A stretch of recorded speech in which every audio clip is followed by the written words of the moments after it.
3. Causas ocultas, efectos persistentes.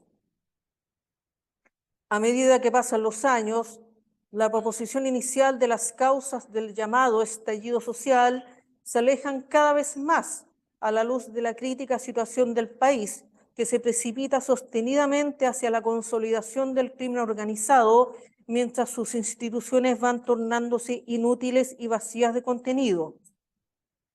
En 2019 se estableció, sin grandes resistencias, aunque también debido a la confusión reinante, que tales causas eran sociales y políticas, en continuidad con las movilizaciones de 2011.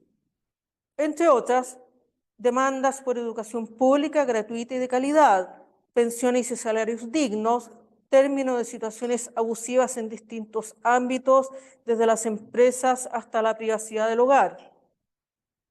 Sin duda, estas necesidades eran reales y siguen siéndolo. Más aún, han ido recrudeciendo en estos años. Pero, dada la planificación de la asonada en su fase inicial y sus secuelas hasta la fecha, dichas causas parecen haber sido una excusa manipuladora con vistas al inicio de un proceso de derrumbe institucional paulatino cuyo fondo y destino son desconocidos, aunque por el momento no existan indicios de que vaya a terminar. En lo concerniente a las causas profundas de tal hito histórico, reina la incertidumbre, por mucho que se pretenda acusar a determinadas fuerzas políticas. Sin embargo, el devenir del país con posterioridad a esa fecha, coherente con el despliegue de la asonada, indica que sus causas son mucho más intrincadas de lo que parece a simple vista. El acuerdo por la paz social en la nueva Constitución, firmado el 15 de noviembre de 2019, una oportunidad para que Boric ascendiera un paso más en su carrera política, fue un intento por controlar una escalada de violencia que se había salido de madre, amenazando con radicalizarse aún más, y una reacción ante la coacción y la extorsión propias de una violencia de carácter golpista que buscaba derrocar al gobierno de Sebastián Piñera. En 2023, este declaró que los eventos de octubre de 2019 habían sido un intento de, comillas, golpe de Estado no tradicional, cierre de comillas. Hubo además 2 procesos constitucionales fallidos, ambos con una impronta refundacional y militante en mayor o menor grado ajena a las necesidades de la población. Fueron rechazadas no necesariamente en defensa de la Constitución de 1980 reformada, sino porque la implementación de tales proyectos hubiese conducido a una destrucción mucho más violenta de la institucionalidad del país, ya dañada internamente desde antes de 2019, empezando por la educación y la salud públicas.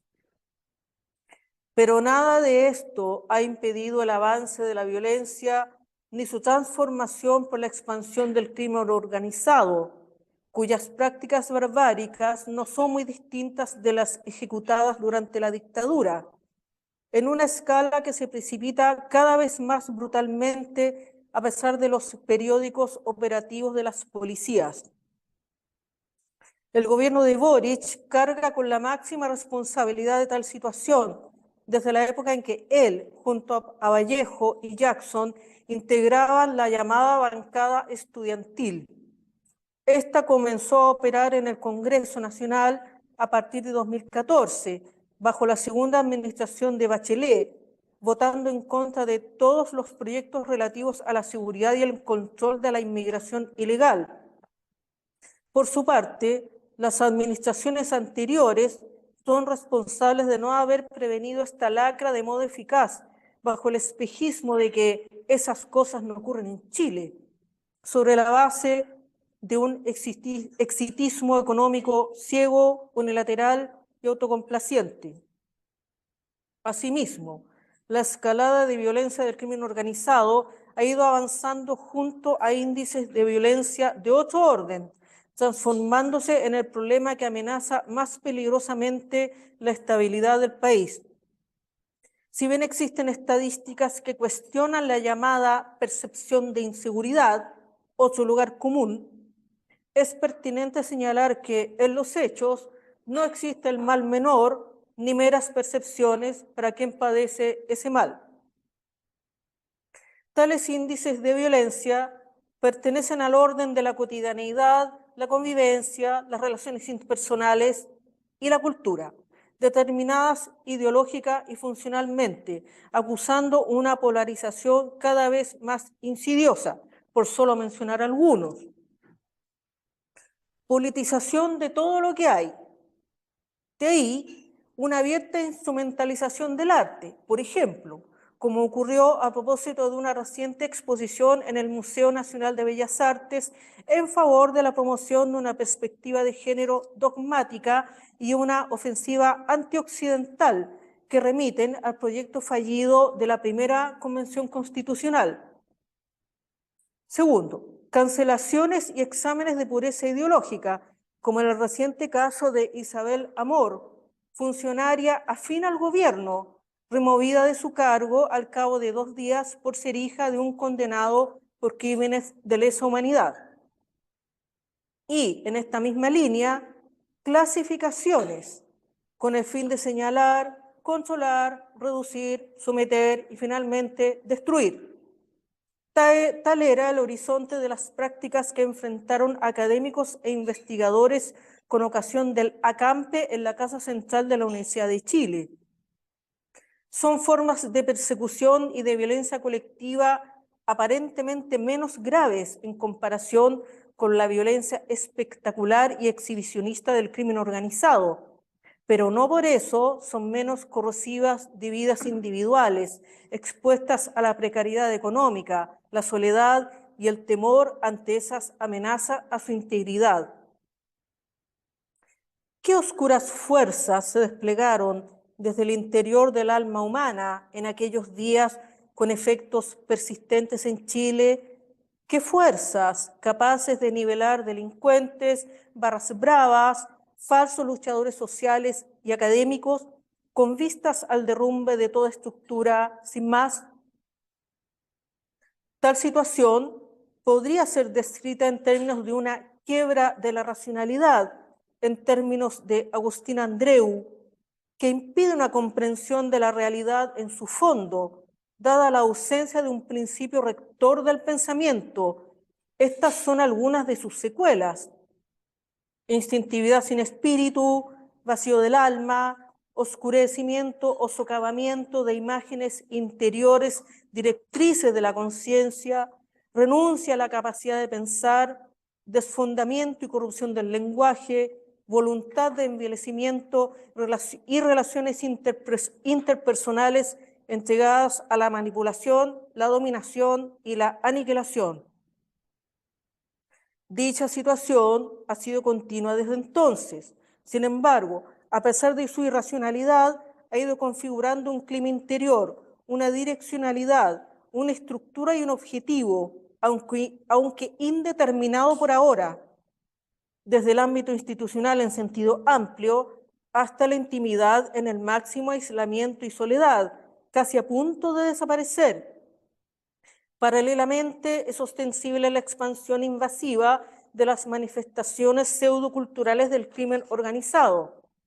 Sus producciones sonoras, su pseudoestética, la ostentación de las vidas de sus soldados destinadas a una muerte temprana en función del poder, la figuración y el dinero, sus narcofunerales con escolta policial y sus sórdidas prácticas de magia negra. Al mismo tiempo, avanza la destrucción del espacio público y la fragmentación social, las luchas intestinas por el poder en todos los niveles y en la línea del primer proyecto constitucional fallido, ciertas agendas, entre comillas, como la relativa a los llamados niños trans, de suyo incapaces de tomar decisiones drásticas y a tan temprana edad acerca de su cuerpo y su vida futura.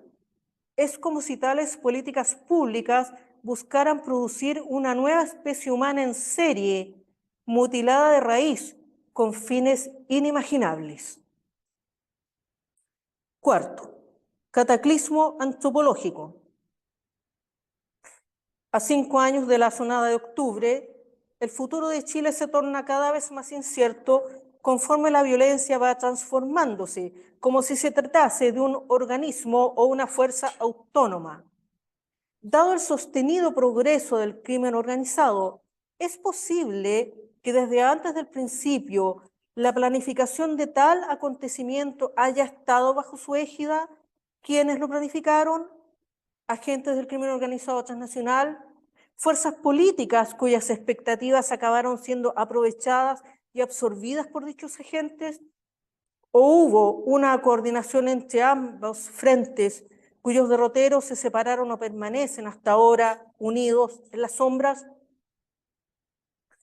La llamada democratización del consumo y la disposición colectiva a asimilarla desde dentro, ampliamente desplegadas durante la postdictadura, acabaron produciendo un tipo humano interiormente vacío e ignorante desde un punto de vista fundamental.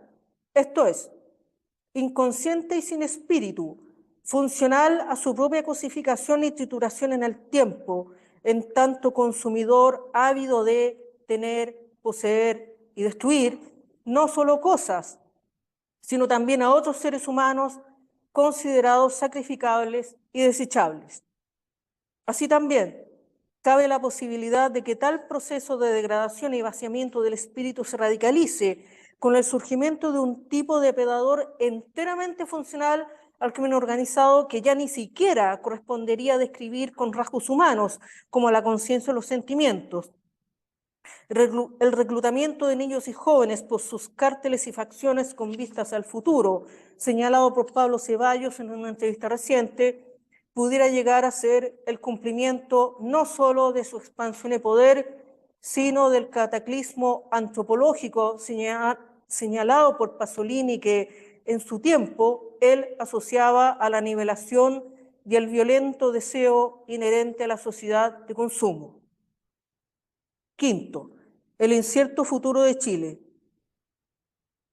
La dictadura destruyó todo, incluso aquellas nociones relativas a las condiciones necesarias para que las instituciones florezcan, supuestamente defendidas por sus agentes tras la catástrofe de 1973.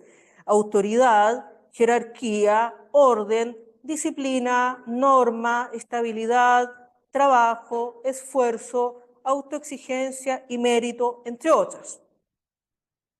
La quiebra de la memoria en distintos niveles, la destrucción cultural, tradicional y espiritual, y los crímenes de lesa humanidad cometidos durante la dictadura determinaron la formación de las generaciones de esa época en medio de un vacío muy difícil de remontar, en algunos casos con una clara conciencia de no pertenecer a Chile en ningún sentido. Si aún alguien espera que quienes soportamos vivir y crecer bajo ese régimen nos muramos para que tales males sean superados, se equivocan, pues la mente humana profunda, el inconsciente colectivo, no obedece a tales consideraciones cortoplacistas. Lo que no se hace consciente no se transforma. En consecuencia, si no existe un esfuerzo real y sostenido por anteponer la verdad y el peso de la realidad ante cualesquiera expresiones de rigidez doctrinaria, intereses y pasiones sórdidas como el apetito de poder, en algún punto de esa extensa e indeterminada duración, la fuerza ciega subyacente a tales horrores, destrucción, pérdida y decadencia retornará. En 2011, las demandas estudiantiles parecían muy razonables y convincentes. En 2014, la bancada estudiantil integrada por Boric, Vallejo y Jackson pasó a integrar el Congreso Nacional bajo el segundo gobierno de Bachelet, boicoteando todos los proyectos en materia de seguridad e migración. En 2022, Boric se convirtió en presidente de la República, con Vallejo y Jackson como parte de su administración.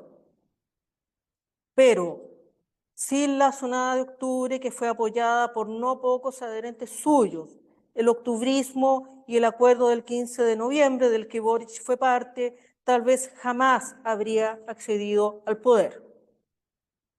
Recientemente, algunos analistas han señalado la posibilidad de que vuelva a gobernar en un próximo periodo. Es una posibilidad inquietante, ya que, a pesar del ostensible deterioro del país en el curso de estos años, Boric aún reivindica los eventos de octubre de 2019 y las excusas que lo justificaron.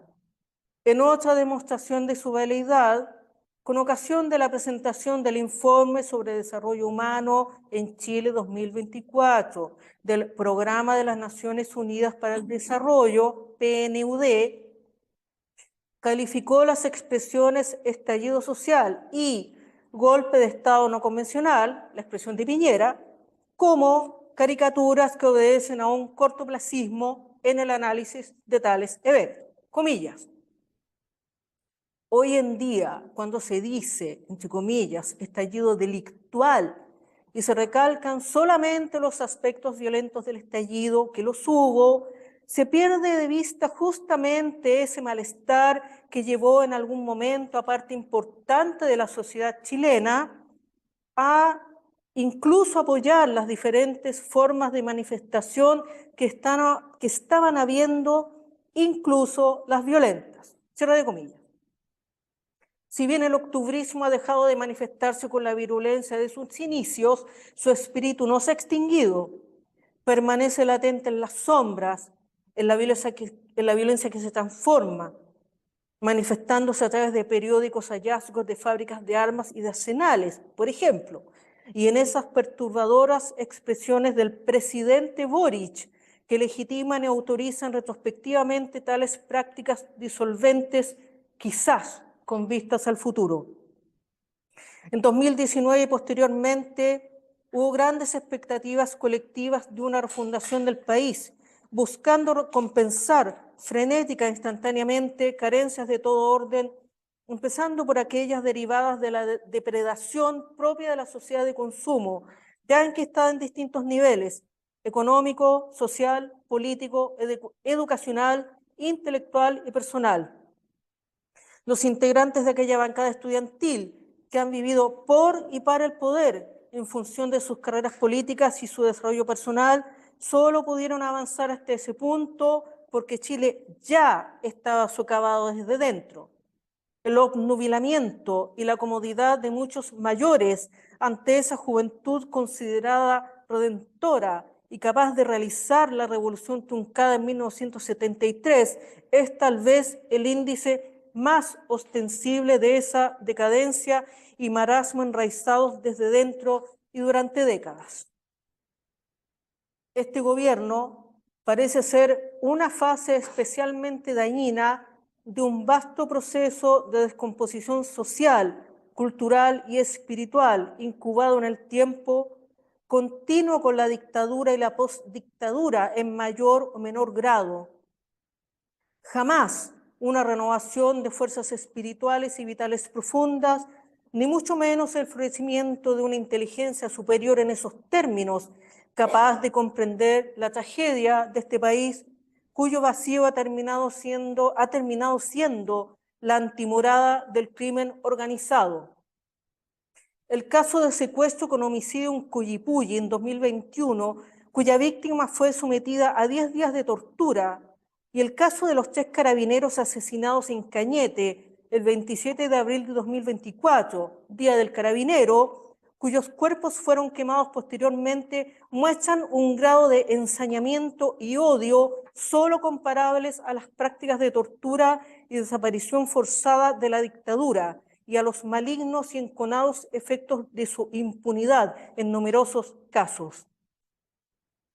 Las siguientes expresiones de Plutarco, formado en la Academia de Atenas en el siglo I después de Cristo, relativas a la justicia y su tardanza, ilustran un aspecto crucial de la condición humana enfrentada a conflictos radicales que han sido objeto de reflexiones y aproximaciones en el curso de muchos siglos en razón de su persistencia y difícil resolución.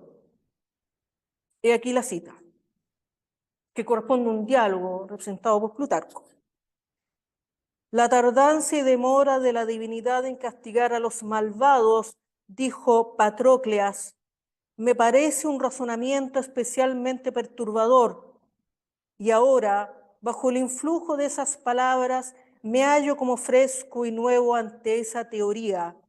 Desde hace tiempo me irritaba al oír decir Eurípides, se demora, pero así es por naturaleza la divinidad. Sin embargo, no le está bien a Dios ser indolente, y menos aún con los malvados, porque ellos no son indolentes ni tardos en hacer el mal, impulsados vivísimamente por sus pasiones a delinquir. Y más aún, vengar la ofensa lo más pronto posible, como dice Tucídides, cierra el camino a quienes se dejan llevar por su facilidad en el vicio, pues ninguna otra clase de deuda, como el rechazo de la justicia, debilita tanto y aniquila a la víctima en sus esperanzas, mientras acrecienta el atrevimiento y la osadía del culpable. En cambio, los castigos que dan respuesta inmediata a los audaces detienen las injusticias futuras y en ellos especialmente encuentran consuelo los ofendidos. Fin de la cita. Termino.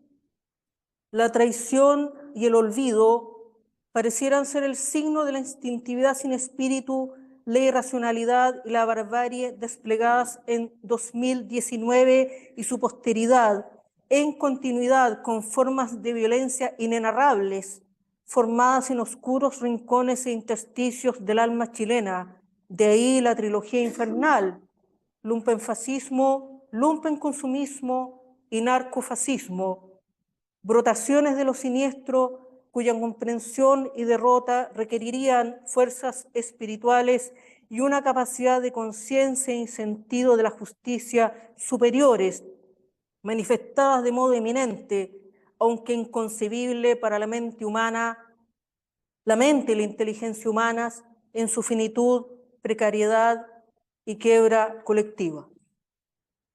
Muchas gracias.